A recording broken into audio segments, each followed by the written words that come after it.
Assalamu alaikum everybody watching me. I am Dr. Sheikh from Pakistan. We are performing scan of the left kidney in a pregnant lady. The patient presented with high-grade fever with chills. On initial scanning, I saw there is mild dilatation of the pelvic ileal system.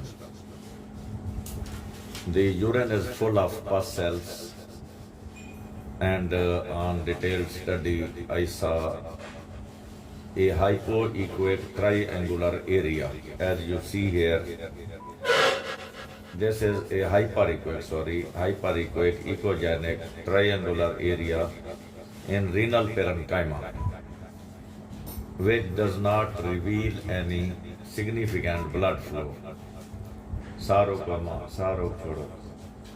Now you see here there is no blood flow in this area.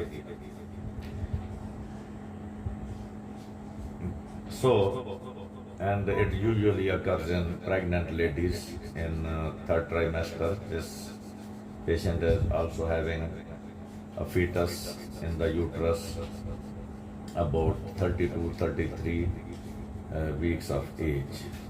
So this echogenic area, this one triangular area, this is focal acute pyelonephritis. Focal acute pyelonephritis. Thanks for watching. Islam Zindabad, Pakistan Zindabad.